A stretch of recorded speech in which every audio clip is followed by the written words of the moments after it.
ओम श्री गुरुभ्यो नमः। आइए मित्रों, आज हम गुरु के बारे में कुछ दो शब्द समझेंगे। गुरु की गुरु क्या है, गुरु का अर्थ क्या है, गुरु हमारे जीवन में कितना महत्व है और गुरु क्या काम आएगा हमारे जीवन में। गुरु इस क्यों हमें बनाना चाहिए, इसके बारे में दो शब्द बोलेंगे।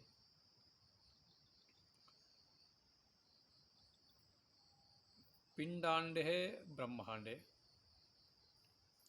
पिंड ही ब्रह्मांड है, ब्रह्मांड में ही पिंड है। यथा पिंडे तथा ब्रह्मांडे।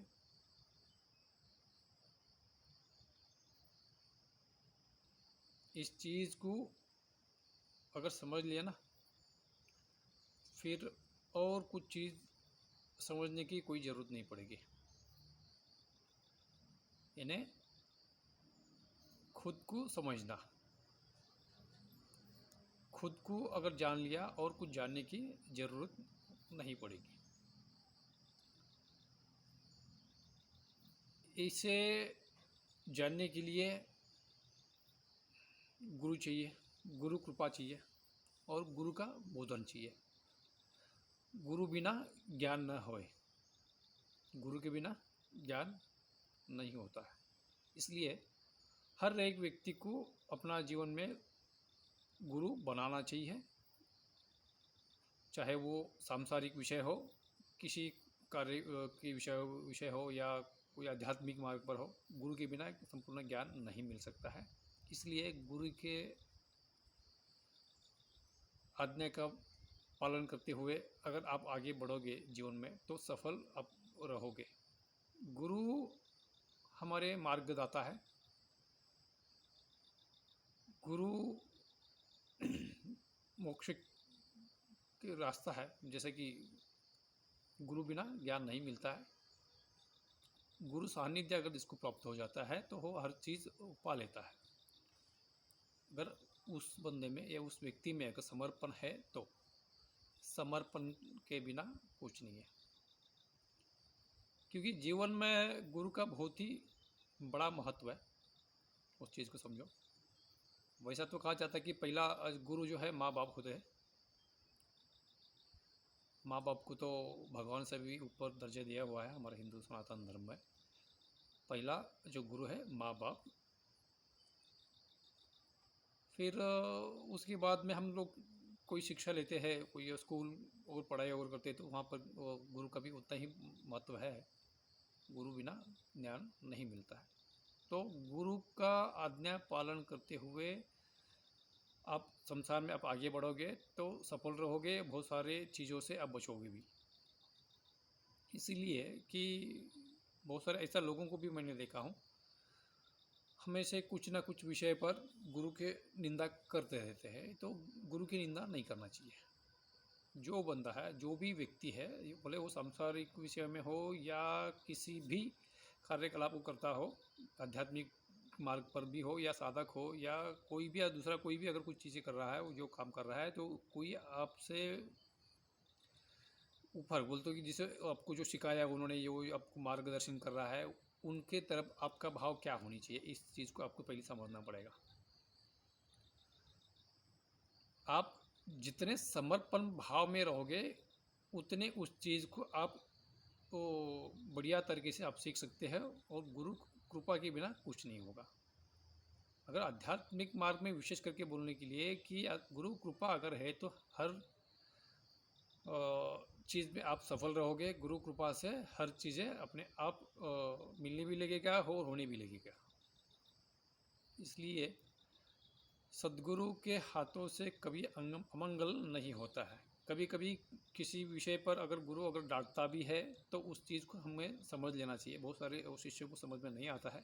गुरु अगर कुछ शब्द अगर बोल देता है तो राग द्वेष उत्पन्न करता है। कभी मन में वो भाव भी आता है, थोड़ा सा नकारात्मक भाव भी अगर हम लोग बना लेते हैं तो वो हमें ही खुद ही इफेक्ट करती है। इसलिए अगर गुरु अगर कुछ दो शब्द अगर बोल देता है तो वो उसे सहन कर लेना चाहिए और वो अपना समर्पण भाव में रहना चाहिए, पहली बात। दूसरी बात, सच्चा गुरु वो है वो कभी अपना शिष्य की उसके मुंह के सामने कभी तारीफ नहीं करेगा। अगर आप जितने भी आप सही काम भी करोगे ना, कुछ ना कुछ बात लेके कभी भी आपका देखो, जो आपने 10 काम अच्छा कर दिया तो 1 या 2 काम कोई अभी आप आपसे अगर 19-20 भी अगर हो गए तो उस बात को ज़रूर टोकेगा। सच्चा गुरु वही काम करेगा ना कि अपना शिष्य आगे उन्नति करे, हर चीज़ें उसे समझे और सीखे। अगर जब तारीफ करेंगे तो हमारी उस शिष्य की अहम भाव बढ़ जाएगी ना। अगर कोई शिष्य का आप अगर तारीफ करते हो तो उसका अहम भाव बढ़ जाएगा, ये तो मुझे तो ये सब चीज़ आता है, गुरु जो मैं तारीफ कर रहा है, मैं जो भी करूँगा सही हो रहा है। फिर उसमें जो जब अहम भाव जब पैदा होता है तो फिर उससे उस मार्ग का वो तो थोड़ा सा समस्या खड़ा कर सकता है, बाधा बन सकता है। इसलिए गुरु कभी भी शिष्यों का उसके सामने उसका तारीफ नहीं करेगा। इसलिए तो उसे बुरा मत मानना और ना गलती मत समझना कि गुरु के प्रति जो समर्पण भाव आपका है वो बना रहने चाहिए। और आध्यात्मिक विषय में ऐसा भी बहुत सारे विषय है कि भी आजकल लोग सांसारिक लोग समझ नहीं पा रहे। कोई गुरु है, कोई साधु है, कोई उसे कुछ लेना देना, हर बात में लोग बहुत सारे विचार, कुछ लोग बहुत अच्छे लोग भी हैं, कुछ ऐसा भी लोग हैं वो कभी समझ ही नहीं पाते हैं ये साधु क्या होता है या गुरु क्या होता है, उसका महत्व उनके पास नहीं होता है। जैसा कि ऐसा बहुत बार भी हुआ है, मेरे साथ भी हुआ है ऐसा, मैं बहुत सारे विषय भी मैंने देखा हूँ कि कोई अगर शिष्य होता है और कोई किसी से कुछ गुरु मंत्र लेते हैं या कुछ भी चीज़ें अगर गुरु से अगर आप ले रहे हो या ज्ञान भी ले रहे हो तो ऐसा फुकट में ये कभी मुफ्त में कुछ भी चीज़ मत लो, ना गुरु से हो ना वो किसी से। मुफ्त में कोई भी चीज़ नहीं लेना चाहिए, ये प्रकृति का नियम है। अगर आप सब काम कर रहे हो, सब कुछ चीज़ें आप जो कर्म करते हो या जो भी काम करते हो तो उसमें अगर सफलता नहीं इसलिए नहीं मिल रहा है, बहुत सारे लोगों को समस्या है कि सफलता नहीं मिलती है। क्यों सफलता नहीं मिलती है? हम लोग कर्म ही कर रहे हैं, जो मिलता हो हम इकट्ठा करते जा रहे हैं ना। इकट्ठा इकट्ठा करेंगे, इकट्ठा करेंगे, इकट्ठा करके हम जो भी हर चीज़ें इकट्ठा कर रहे हैं, हमारे हाथों से ऐसा कोई चीज़ नहीं हो रहा है कि हम लोग इसको दान धर्म वो चीज़ करते ही नहीं है। हम कोई बीज नहीं बो रहे, हम कोई ऐसा ऋण पैदा ही नहीं कर रहे, तो आपके पास धन कैसा आएगा, सुख कैसा आएगा, समृद्धि कैसा आएगी? समझ आएगी नहीं? क्योंकि इस पृथ्वी पर है ना, ये कर्म भूमि है और यहाँ पर जो भी आप जो कर्म करोगे उसका कई गुना फल आपको मिलेगा। अगर एक बीज अगर बोते हो तो, और देखिए जो जमीन इस मिट्टी में अगर आप एक बीज अगर आप बोएंगे वो कितने होके आपको रिटर्न आएगा। एक आम की गुठली आप अगर ज़मीन में बोओगे तो वो पौधा होगा, फिर वो पेड़ होगा, तो हज़ारों आम आपको मिलेंगी, इसका फल है ना। वैसा ही अगर आप 1 रुपये 2 रुपये या कुछ पैसा आप दान करोगे तो दान वो कहीं गुना होके आपके पास कुछ समय के बाद रिटर्न आएगा। जैसा कि आपको कुछ ऋण बनाते ही नहीं है,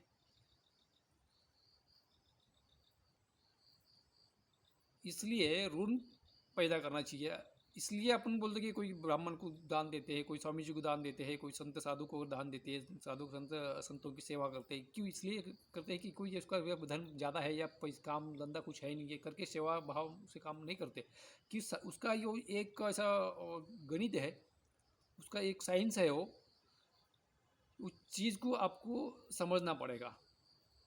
साधु संतों का सेवा करने से आपकी प्रारब्ध कर्म में थोड़ा छुटकारा मिल सकता है। कैसा? जैसा कि कोई चीज़ बहुत ही बड़ा कुछ बाधा करने वाला अगर होता है तो जब भक्ति भाव में रहने से, गुरु के सेवा करने से या सत्कर्म करने से उसकी प्रभाव कम हो सकता है।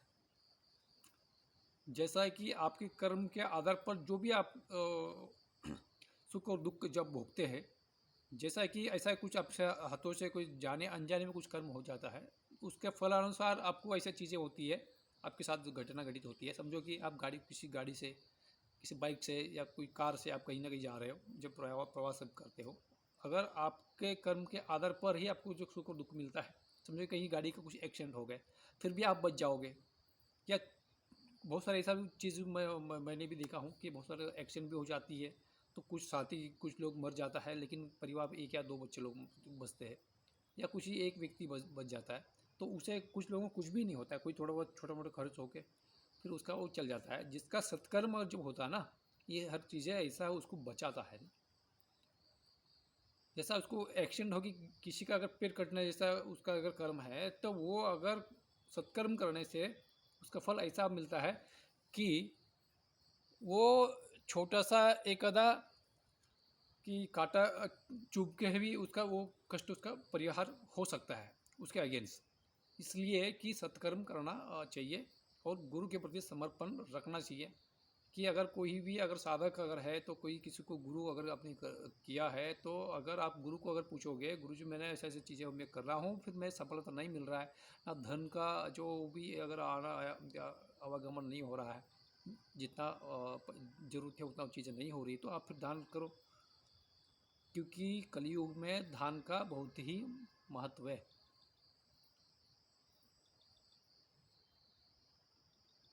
आपने आज तक कोई चीज़ का दान करते ही नहीं, तो फिर आपके पास आएगा कैसा है? आज आप वही उसी का ही सुख आप भोग रहे हो, आपने इससे पहले जो कर्म किए हैं। अगर आने वाला दिन में आप खुशी से रहना है, हर चीज़ें अगर आपको संपादन करना है, हर चीज़ें आपको अगर चाहिए है, तो कुछ चीज़ें आप अगर कुछ 100 रुपये आप कमाते हैं, तो ज़रूरी नहीं कि उसमें 50 रुपये दान करो। 100 रुपये आप कमाते हैं तो 2 रुपये 3 रुपये तक 2 या 3% तो कम से कम आप दान धर्म कार्य के लिए आप रखना चाहिए। अगर आप 5,000 10,000 रुपये महीने में आप कमा रहे हो, तो 10,000 में से 200-300 तो कम से कम खर्चा करो। कोई गरीब को खाना खिलाओ, गाय को रोटी खिलाओ। जैसा कि मुख्य प्राणी जो जितने भी जो प्राणी पक्षी है उसको कुछ खाने के लिए डालो, पंछी है उसको दाना डालो, वो चीज़ें होनी चाहिए। इसे धर्म कार्य से समझो।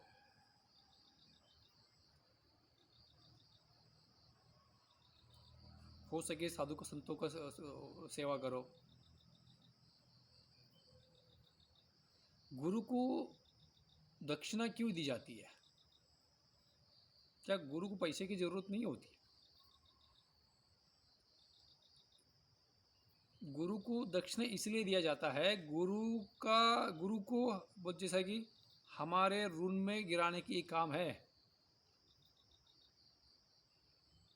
अगर आप गुरु को 1 रुपया अगर देते हो, तो उसके बदले में गुरु के पास आपको क्या नहीं मिल सकता है। अगर गुरु के पास तो बहुत सारी चीज़ें हैं, आप वो लेने के लिए आपका क्षमता भी होनी चाहिए ना। आवागमन के रास्ता तो बनाओ। अगर नदी तो बह रही है, बगल में आपकी खेत है, उससे क्या मतलब है? नदी तो भर भर के बह रही है, अगर आप उसको रास्ता तो बनाओ, उस नदी का पानी आपके खेतों तक आए। नदी भर